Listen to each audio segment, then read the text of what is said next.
I have seen some demos of what this can do, and it's wow, finally, this is a blockchain that actually behaves like a world computer. What's up, everyone? James here, and welcome to a brand new episode. Because we have our very own CEO, Josh Tobkin, with us, and he has a whole bunch of alpha for us as we head into 2025. Welcome, Josh, to the show. Great to be here, James. Josh, just I want to ask a quick intro before we get into this. A lot of people that watch love to know the origin stories, and some people obviously have heard it through X Spaces and other podcasts you've been on. But for those that haven't, just a quick breakdown of how Supra started. Where did the initial dream arise? Wow, I mean, the original like kernels of the idea started back in 2017 in San Francisco. So already back then, I had been learned about Ethereum. I've known about Bitcoin for years before that, but I had learned about Ethereum, and I'll be honest, I had thought that this would never work. My background, well, I didn't think it'd be useful because it's so slow. My background was with SaaS and software as a service, where we're really focused on performance, fast experience, great user experience, and we try to make sure every component from the UX all the way to saving it in a database is extremely fast and smooth. And Ethereum to me just seemed like a very slow, inefficient database. So I was like, I'm not entirely sure why this is going to be very valuable. Smart contracts sounded pretty cool, but I couldn't really understand where the value is going to be from. That said, one friend, she told me that she had made an investment into Ethereum and it has gone up a lot. And that did get my attention. And she urged me to look into this again. And that's when I realized actually there is a trust problem in the world, that there are a lot of intermediaries and middlemen. And part of that was when I reflected upon my first startup that I sold to my partner maybe 5 years before that. It was in the online poker space where we were doing cashback, and we were probably like maybe the top 10 largest growing rakeback. It's called rakeback programs out there. And I used to complain to my co-founder at the time that something seems off because our player growth is increasing, but the revenue is plateauing and not matching that player growth. So that was a very big wake up call when I connected the dots because I used to complain that these poker rooms are ripping us off, but we had no other recourse. We had to take the data that they gave us. And once I started connecting the dots there, I realized this can be applied to many other things, supply chains, decentralized finance. It wasn't really a big thing just yet. It was clear that so it was a new way to operate on the web. And as they call it, the like web of value, right? So that was the beginning of the kind of journey. I put the SaaS product on autopilot. It exists today. It has clients today still. I have not put in any work into it, not even like an hour in the last several years. So that also is a really good lesson for me to understand the power of product market fit. So I put that onto automation and I have people working on that still, a small team. Nonetheless, that gave me the opportunity to go all into blockchain. So I've dedicated between basically almost my entire waking life towards this. I did have some side gigs here and there, consulting here and there, but I went all into blockchain. Read a bunch of white papers, really tedious. And this is before there's AI ChatGPT, so you actually had to read it. And was really just trying to understand how to scale Ethereum. And that was really much the Ethereum focus at the time. And for me, the idea was, what if it just occurred to me, like just a stroke of inspiration, that what if we could randomize the nodes into smaller subsets? So I came up with this idea of a tribes and clans architecture. And the next challenge was, how do I randomize the nodes? I need to get on-chain randomness, but blockchains are deterministic systems, right? So how do we solve that? My idea was very naive, but it was basically to get oracles to bring in things like stock prices, weather data, things from what's called chaotic systems or chaos theory, get that information to the blockchain, combine them into with each other in unpredictable manners, and say that's the randomness seed. My research into bringing on-chain randomness ultimately led towards having the intuition that blockchain should also have oracles. Smart contract platforms can do so much more with oracles. But ultimately that research also did lead me towards understanding cryptography more deeper. And I came across something called threshold signatures, which is actually what we are doing today to have on-chain randomness. These are in development and we have a very novel new types of distributed key generation protocols, DKG protocols, which are the precursor to threshold signatures. So these are actually getting published to some top academic venues and is very efficient compared to what was being done in 2017. But yeah, so that was the origin story, more or less, that blockchain should have randomness, should have oracles. This tribes and clans architecture was this randomization to have subcommittees called clans to do different compute work. That was the inspiration, but that was barely the beginning. And to be completely frank, in late 2017, I didn't really know what I was doing.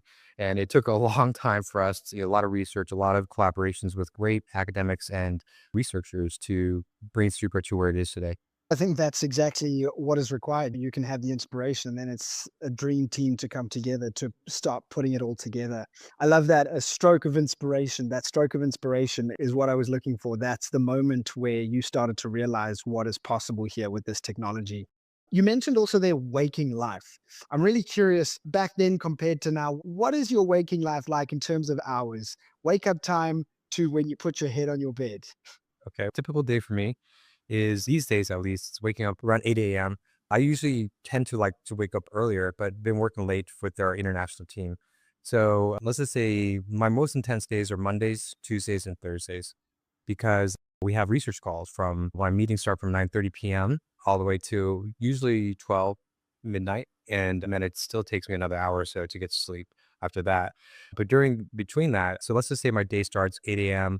Try to drink some water. I've been trying to drink water with baking soda of all things. It's supposed to help your body be more alkaline. So this is a new thing I started to do. And then I'll try to refrain from coffee for at least 30 minutes or so, let my body adjust. If I can, I try to get some sunlight into my eyes, just get the, ball rolling. And by then, usually we're approaching 9 a.m. with the first calls. 8:30 or 9 a.m. is usually where the first calls happen, first meetings. We are a remote organization mostly. Some folks do have offices around the world, so small ones or co-working spaces. I tend to work out of my apartment. I live here with two cats, so I make sure I feed them as well. And day begins usually by lunchtime. I will take a maybe 3 times a week. I will try to get some workout in, so lifting weights or some form of cardio. That's usually about an hour, another 30 minutes to shower up and continue. Let's get that out of the way though. So several meetings in the morning, get some sketch out some ideas while it's still fresh, and revisit other ideas that are pending. So it's administrative, but I do like to have some time to work on and sketch out some new ideas that are, yeah, I have learned that it's so important to go from something that's in your mind to on paper. It's a very important next step. And then at least document it so you don't forget about it. That's one. After the workout, after the gym, it's back to work. It's call it around 1:30 or so. I'm usually eating my lunch during the next meeting. And it depends that there's always some fire to put out or just some situation to deal with. Or there's various research kind of initiatives that we're running. And so I have meetings with different people from different parts of the world. Usually during the afternoon with meetings with the teammates that are in Asia, towards late afternoon or meetings with teammates in Europe. Then in the evening, I usually wind down around 6. From 6 to around 8:30 is my free time, and I can do whatever I want, maybe hang out with some folks, go out to eat. And then I would say about till about 9 o'clock, but around 9 o'clock, sometimes 9:30, I'm already plugged in again. And then that'll go on for another 3 or 4 hours, depending on the agenda for the week. Wednesdays are a little bit easier. It's a little bit unsustainable to do that 5 times a week. That is my general schedule, Monday, Tuesday, Thursday. The good thing is, yes, it's exhausting and I don't really have much of a life sometimes, but I actually really enjoy the work. And it's so fun because one of the most thrilling things is to go from idea, breaking it down to its individual steps, especially when they're complex, and to get agreement upon it, make a plan and execute upon the plan and constantly iterate. So more or less, I view everything we do at Supra as products. Algorithms are products, consensus algorithms, Oracle protocol. All the protocols are products. Even the cryptography behind it are products. Our front end website, wallet, Explorer. We're even getting into very interesting things related to AI. Everything's a product. And I try to make sure our team has that product mentality. This podcast is a product, right? The work that you do is a product. And there's several different teams that are running different initiatives. It really does take a team to do what we do at Supra. So while it's intense and it's been like this, I've been having these midnight calls for 4 years straight. And I rarely miss them. It's the only reason why I have that kind of motivation is because it's actually fun. It's actually exciting. That's the key, is to actually enjoy what you're doing. And that is very intense. We're looking at 18-hour days. There's no two ways about the fact that the fruits of your labor are starting to show now. Supra is on the map, third move VML1s. It must be exciting to see the fruits of your labor, especially considering how much labor you've put in. Oh yeah, no, it's wonderful to see it and also just knowing what's coming. For example, cross-chain communication protocol that doesn't rely on a traditional bridge. That's on DevNet and then in a prototype form, but it's been worked on for about 2 years. It's actually more than prototype actually. It's almost ready for testnet. So testnet, the progression is usually DevNet, testnet, then mainnet. That's very soon. Our on-chain automation service, similar thing. It's already on DevNet, about to go to testnet, and then mainnet after that. And when I already know in my mind's eye, when you have a layer one with Oracle price feeds, which we already have, and also you add to it cross-chain communication and automation. This is a type of stack that can do things that no other blockchain can do. And we'll be the first to do this as well. Not to mention, Supra is a multi-VM architecture and system. So we will be supporting the EVM, and EVM is also on DevNet, or will be more matured and with some upgrades very soon, though. Like we're talking about in a week. So there's a lot of major product upgrades coming and more to come later. So it's really cool because I have seen some demos of what this can do. And it's wow, finally, this is a blockchain that actually behaves like a world computer. We talk about world computers, but blockchains don't communicate with the outside world. You need oracles for that. We talk about a world computer, but they don't speak to other blockchains. You need cross-chain communication for that.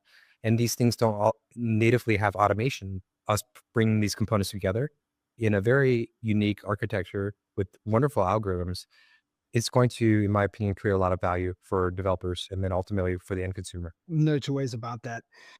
You have mentioned, in essence, the scope of what Supra offers and will offer. This is a question that we ask everyone on this podcast. It requires a little bit of creative thinking right here. But if you had to explain Supra's value proposition using only three emoji, what would those emoji be? Wow. Okay. It would be the kind of probably the first one would be a rocket ship. The second one would probably be mind blown, the mind blowing up. And the last one is either the nerdy one with glasses or the emoji with sunglasses. No one's actually ever, those last two, everyone throws in the rocket ship, but no one's actually given us the mind blown and the glasses guy, or I actually like that, the cool guy. One speaks to the work that we're doing, the other speaks to what the consumers are interested in. So I really like that. All right. So, Josh, right now I want to get into the crux of why we're having you on. Supra is revolutionizing DeFi. We're talking about DeFi revolution. You've actually said on a number of internal calls, you've actually said it publicly as well, that DeFi is broken. What are the biggest problems that no one's talking about? And why has DeFi been stuck with these issues for so long? Sure. First of all, these are very difficult problems to solve. And some people may have argued that they're unsolvable. In particular, rather, that's in relation to MEV, minor extractable value or maximally extractable value. What that is usually when transactions are ordered by the validator node in a particular manner where it benefits them. Maybe they see a transaction that someone has set the slippage pretty high, and the slippage should only be meant for, I'm trying to do this and only in worst case, go ahead and use the slippage. But otherwise, I prefer not to do that because you'll have worse execution ultimately, right? Now, MEV is very common in the form of front running, sandwich attacks, transaction ordering, preferring other transactions over yours. And that leads to strange incentives because these types of transactions can allow the node operator to basically buy the asset and sell it back to you at a higher price and make a margin on the difference, which is not great. That's not what you intend to do, a certain type of behavior. You don't get the execution you expect. Also, a lot of folks, there's something called liquidations, and often these liquidations have fee associated with them. And that fee can be lucrative. Sometimes it's 1% of the total position. So 1% of a large position can add up into thousands of dollars, right? And that is node operators are maybe colluding with other parties to trigger that liquidation and try to do some rev share between them. So this has traditionally been seen as a negative form of MEV or toxic MEV. But they also say that there's good MEV. One is you want to have timely liquidations, sure. You also want to have arbitrage occurred so that DeFi is balanced. And those are still called, they call that good MEV, but it's still MEV is my point of view. So this is happening, it's very rampant on the large chains like Ethereum and Solana. And users are being fleeced frankly. They're not getting the best execution. Sometimes these node operators are earning so much extra in fees. It's a little bit, let's just put it this way, this creates some strange incentives at the expense of the end consumer. I believe that end consumers are not going to continue to tolerate that for much longer. These types of behavior in traditional markets are actually, I believe they're illegal. I think some of these folks are, their mentality might be, until it's illegal, we're just going to keep on doing it, which I guess is a rational point of view to some degree. But we're here to make DeFi better. We think that this is transformative technology. We think that what we're doing at Supra and just blockchain in general is important for the world, and that we shouldn't be preying on our end consumers. So we have strategies to mitigate that, and they're actually very creative ones. And yeah, we're excited to talk about that today. Yeah, one of those strategies is randomized execution. It's actually quite a crazy concept for maximum extractable value protection. Can you break down exactly how Supra is doing this and why it's impossible to game the system? Yeah, so I want to be very clear that we call this MEV resistance, not 100% foolproof, but we think that this is going to be a very good step forward. As mentioned, Supra utilizes threshold signatures, BLS threshold signatures, and the output of that signature on the block, for example, can be utilized as a randomized seed. The output, what's really amazing about these threshold signatures are that, for one, they can be compacted into a single signature. You can take many signatures and compact them into a single signature. That's really amazing. Number two is that the output of that signature is always going to be the same as long as the threshold of participants is met. Let's say the threshold is 67% of the nodes. It's any combination of 67, you'll still have the same output.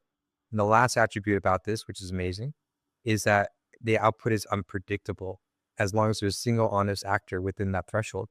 So, which is a very reasonable assumption to have, just one honest actor out of 67 participants. And the output is completely unpredictable, and it's fast, and it's relatively cheap to verify. So this basically gives us free randomness.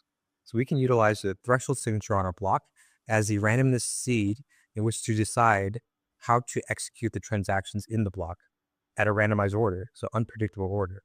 So why is this important? It means that as a node operator, you're not going to be able to just say, okay, I see an opportunity, I'm going to put my transaction there.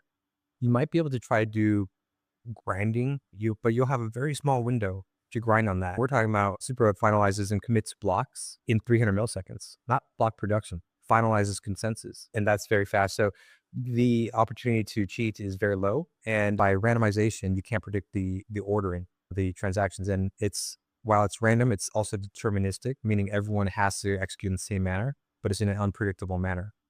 Now, that said, the kind of astute observer or the kind of MEV strategist might say, what I'm going to do is I'm going to spam the block with a bunch of transactions so I can increase the probability of my transaction landing where I want it to be, maybe right behind an Oracle update, or between maybe I'm racing to trigger this liquidation or whatever it might be. The strategy would be to spam the block to increase your probability of landing it where you want. So to combat that strategy, we have to introduce a second component, which is localized feed markets. Solana's the first to pioneer this idea of localized feed markets. It's a good idea. And what we do with this is that if you are trying to spam the block, or others are also trying to race to have that, to trigger the same state or access the same states in the blockchain, it just gets exponentially more expensive. So it's not worth it to spam. That's the goal there. So randomized execution coupled with localized feed markets, we think is the best in breed MEV resistance strategy out there. There's a lot more research required to see how this is going to unfold. We're still in the process of implementing it, but we have a very clear path to get there. And to my knowledge, this is something that myself and others on our team have been looking into, what are the best MEV resistance approaches while simultaneously being low latency. So this whole thing doesn't really add any additional hops or execution beyond just normal execution. So it's not slower. So this, to our knowledge, is the best mitigation strategy while not disrupting the transaction's speed. A big thing about Supra is automation, and part of the DeFi revolution is the introduction of auto liquidations, auto arbitrage. Let's talk a little bit about these introductions here. I want to talk about auto liquidations real quick. Manual liquidations are messy, of course, they are slow, can cause cascading failures.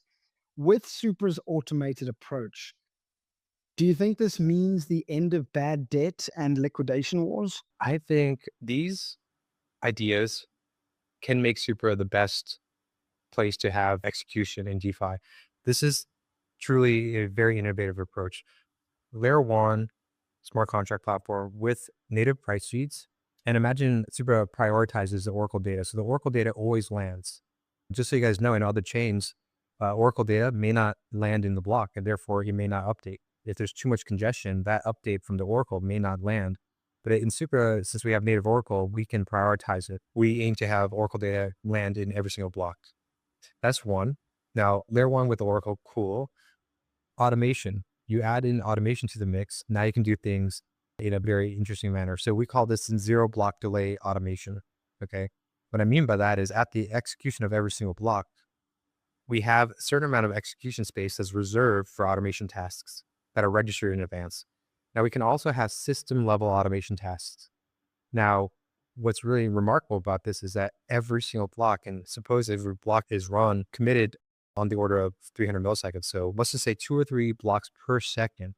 We also be running the automation at the end of the block. This automation is something that every single node runs. So there's no stage starting or anything. Everyone knows what to do here. We don't have to communicate on who's going to do what. We just know what to do. And it's basically a constant cron job to run a bunch of scripts that are pre-registered. And the system itself can have its own pre-registered scripts that are governance controlled. One of which we have realized is the idea of automated liquidations. At the end of every block, if there's a position that is underwater or the price according to the Oracle price feed has been met and the position is no longer valid, the system itself, if it hasn't been triggered by some other external liquidation, someone else taking the opportunity, Supra's automation at the end of the block will handle it.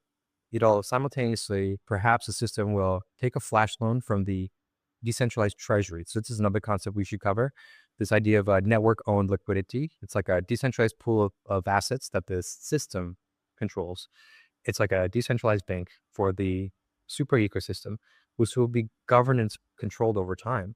So imagine during auto liquidations, at the end of the block, the system does a flash loan from the network-owned liquidity treasury, fills the position, the liquidation position, and also can offload the difference to DEX in a single transaction. So it can keep the system solvent on a block-to-block basis. Moreover, what's really amazing about this is that liquidation fee I mentioned, it's sometimes 1%. That can become a revenue source for the network.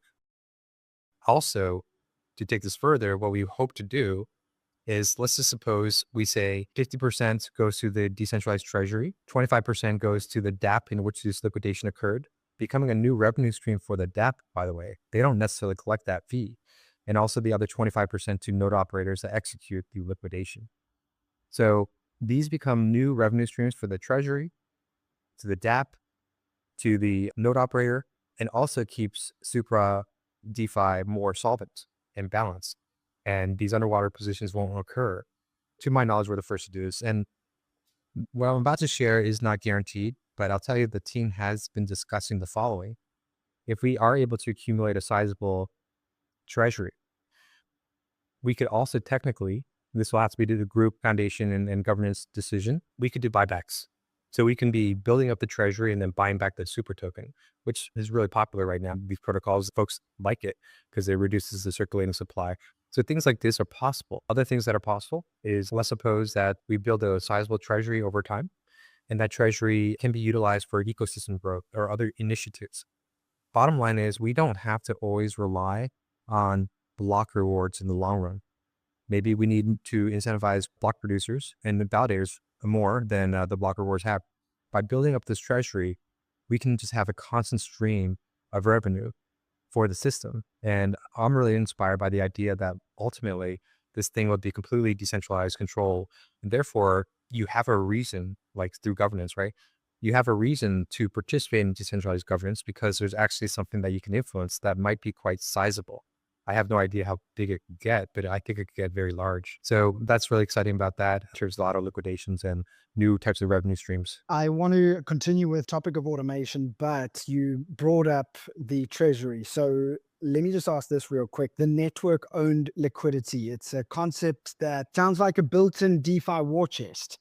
How does it work exactly, and what makes it different from traditional liquidity reserves? Sure. So what we're thinking to do here is some folks have this idea of burning tokens, right? And I want to be clear that these are all not my decisions fully. It's a committee, it's a group, et cetera. Governance has controlled these types of decisions ultimately. But the idea that I've been promoting is the following. Instead of burning tokens for transaction fees, for liquidation fees, et cetera, we could introduce a new concept called freezing them in the treasury. So they're actually removed from circulating supply. Perhaps we could do that. It has the same effect as burning. It has the same effect as buybacks, frankly, for the duration of the time that those tokens are frozen. So let's suppose that they're frozen for 3 years. So during that 3-year period, those tokens are actually removed from circulation. This is a really interesting idea because it's basically showing through smart contracts that these funds were generated very transparently how and where they came from. It's in the treasury, but they cannot be unlocked for a certain period of time. And that period of time, like 3 years maybe, is a period in which those tokens are removed from circulation as if it's been burned. But this way, when we unlock them 3 years later, the system can grow. And the goal is to build something that's actually super sustainable. And also super, it's a fixed supply asset. So instead of burning in, not like adjusting the supply as a result, by freezing it, you can actually continue to have a fixed supply. So that's a really interesting idea. I have not really seen, to my knowledge, other there have this idea of network owned liquidity. I've heard of protocols doing this, but not a network itself. So I think we're among the first to do this. But ultimately, I had a discussion not that long ago that in the future, suppose that treasury got so large, we could do things like buy a copy of the Constitution. We don't have to do only things on chain. We can do things in real life. We could say, we're going to make a building in so country, whatever. It could be a super tower. I don't know. We'd have to get huge for that. But my point, though, is that by having a revenue stream for the network, for that will be controlled by the decentralized governance over time, we just open up a lot of doors for future potential decisions. And I think this is really important. It's a sustainable revenue stream through various tactics for transaction fees, sure. But automation liquidations, I think, are going to be a huge one. And also, there's a little bit more to talk about in this DeFi revolution. But ultimately, this idea behind Supra being the first there one to really put thought into a decentralized treasury for future growth. I think the goal is for us to not worry about struggle that Bitcoin's going through, which is there's not really enough transaction fees to replace block rewards. Right? And Bitcoin probably won't ever get there. But anyhow, that's a whole other conversation. I don't want to open up a can of worms there. But yeah, I think it's important for us to be thoughtful about how to just make Supra's ecosystem sustainable. Also, I should mention what's really cool about this is if we do have this network on liquidity, individuals could possibly be borrowing against that from a borrow lending protocol, maybe at a cheaper rate than peer-to-peer. Maybe we can enable flash loans that are actually also at a cheaper rate than you can get from Aave or whatever, other great protocols. But because this is network owned liquidity, that fee could be less. We don't have the need to max out the revenue for the individual participant. So this may lead to better deals or better rates for individual consumers. And a little bit far out there, but something that's really exciting is suppose Super also develops a robust reputation system that is provable on chain, very difficult to earn. Well, with that type of system, you could introduce under collateralized DeFi, borrowing from the network itself, because you've proven over time to have been a good actor, contributing to the network. It wouldn't be worth it for you to burn all that goodwill just for a bad loan. Right now, DeFi is like primarily over collateralized, so it's not really a super efficient use of monies.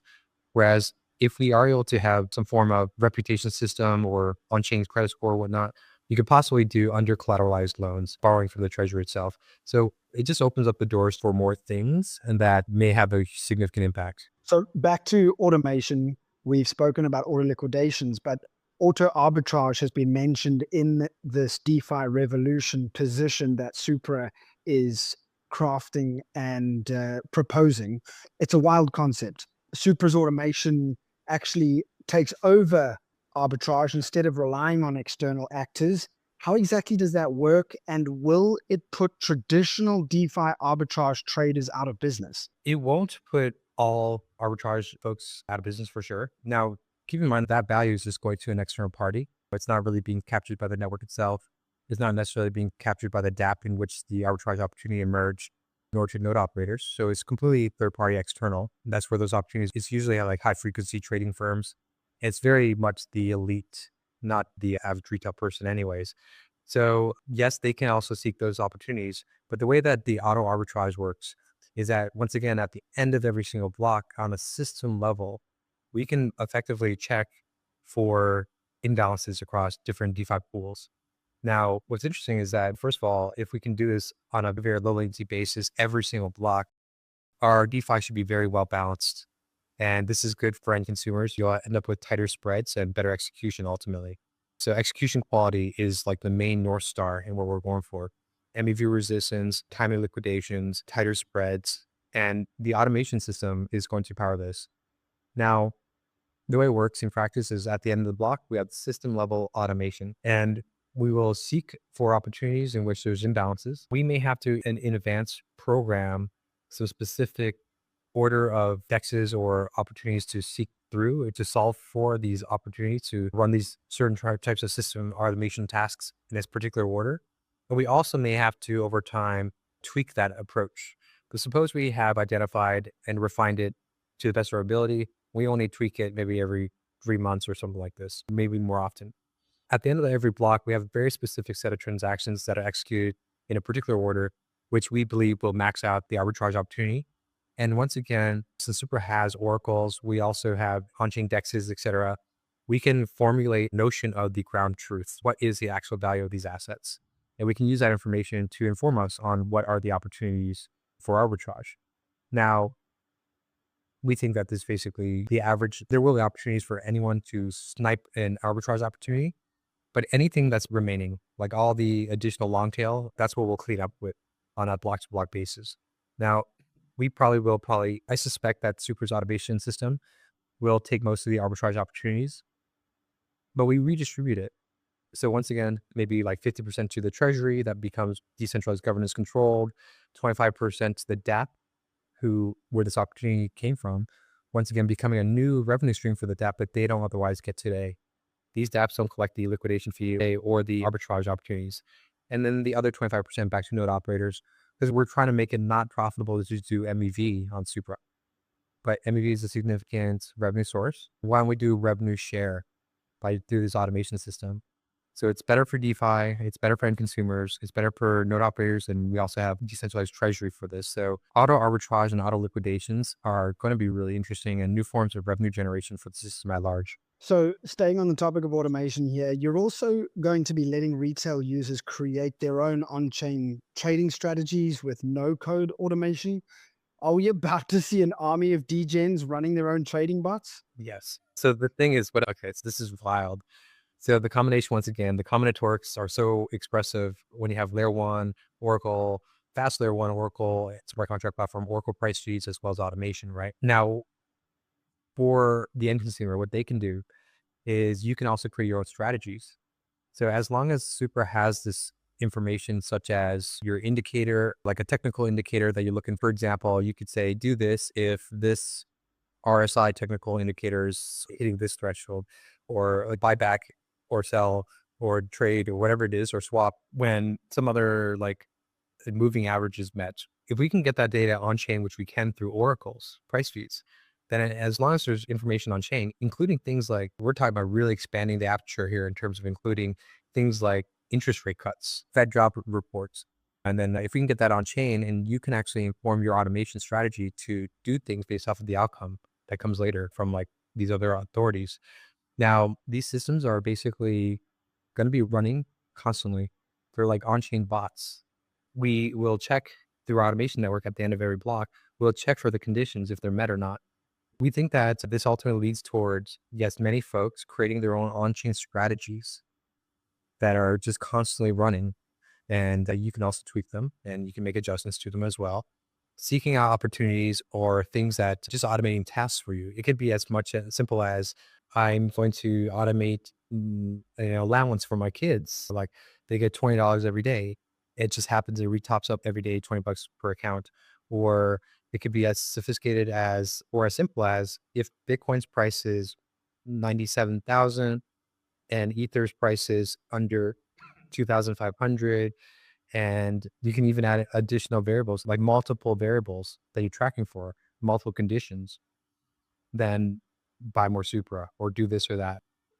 Instead of just, if Bitcoin is this, then do that, you can actually say this condition and also this technical indicator that do this. So these are like bots. Now, these things exist in the Web2 world on exchanges, but these exchange bots typically also don't have as much access to more variables like this, which we will be able to do. There's usually just more like technical indicators, trading bots on exchanges, as far as I can tell. But we are going to be getting more information, including like weather data, sports data, interest rate cuts, news events. We like, there was a war, the war stops, or there's a fire, flood, or whatever. We are going to try to get other information onto our chain as well. And you can create conditional logic using this to automatically run.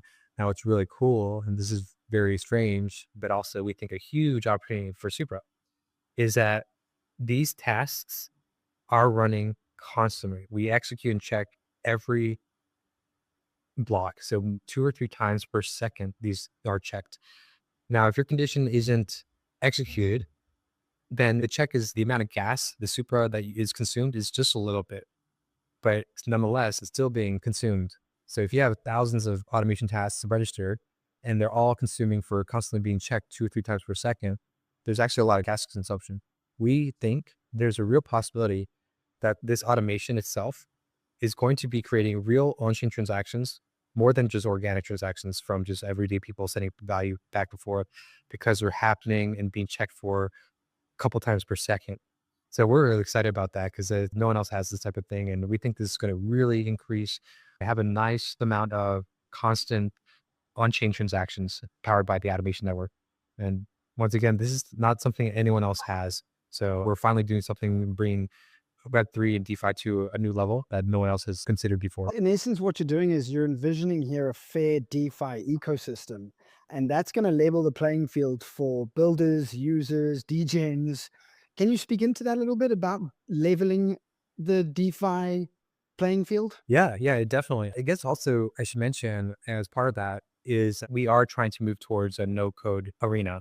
So like the platform, for example, you just interact with the AI. Say, here's my intention. I suppose it can actually walk you through it. And eventually it could get so sophisticated that it helps you create a strategy based off of your input. And it could eventually at some point actually help you run your strategy on historical data to see how you would have done. And you keep on doing this until you're happy with the result, and then you deploy the on-chain strategy. Right now, like no code, drag and drop, conditional logic builders, these are talking directly through chat or voice even to AI, will open up the developer experience to a lot more people. So you don't have to be a sophisticated engineer to do this. But we're really excited about that. That's part of being democratizing access to Web3 and DeFi. Also, yes, the others is less MEV, timely liquidations, as well as auto arbitrage and new revenue sources for the dApps and for the treasury, but node operators as well. So the node operators don't have to resort to like toxic behavior. So yeah, everything all in all, especially when we talk about no code, drag and drop, conditional logic builders, or AI to help you craft your strategies. This should make it a lot easier for folks to engage in Supra. And then you kind of create your strategy, you let it run, and it's constantly consuming a little bit of gas off and these are like actually triggered by on-chain transactions when these automation tasks execute. So I do think it'll grow. And in fact, I think it's probably going to become our major product, like the most popular product at Supra. But this thing is only very compelling when you have a high throughput layer one, first of all, with access to Oracle data, which means you have more triggers and conditions to have your logic built upon. And then also, I should mention that we are rolling out the cross-chain communication protocol. And so we can start to do things in a cross-chain setting. So cross-chain automation, rebalancing pools across different liquidity pools on different chains. Another one is really interesting is like using AI to help you craft yield opportunities. So compounding yield strategies that may exist in other chains, and to automate. This is a little bit out there, but imagine if you could automate these strategies and move your liquidity from one chain ecosystem to another when these opportunities arise. So I think it's going to open up a lot of new things. I think it's going to make DeFi more accessible to the average person. It also give them a lot of empowerment. They can do things that, oh, I have this idea, this strategy. I think it'll work. I want to try it out. Oh, I don't know how to program that. Talk to chat. It sets it up for you, verifies this is what you want to do. You deploy and let it run. So these are like, yeah, once again, these are, you were considering calling this deterministic intelligence instead of artificial intelligence, because there is some intelligence in that. These bots, they are running on very conditional conditions and inputs. These are deterministic inputs, and they make the decisions in a very deterministic manner. However, it's possible that you could have a conditional logic or strategy that maybe you launch 4 of them at the same time. And at a certain checkpoint, the logic is that you check to see which strategy made the most, and then you cancel the others and put all the liquidity back into the winning strategy. So that's adding some feedback loops and some more intelligence to this. And we're debating with that, but basically these are on-chain bots that execute sub-second, a couple times per second. And we might be calling this deterministic intelligence. I love that. A whole new term coined here, folks, deterministic intelligence. All right, Josh, I know that you have another meeting to get to, so I'm going to wrap it up right here. You've brought up so much here. The big one here is AI-driven trading, deterministic intelligence, the automation behind so much of these DeFi opportunities. Any final comments for the audience watching right now after introducing truly a DeFi revolution?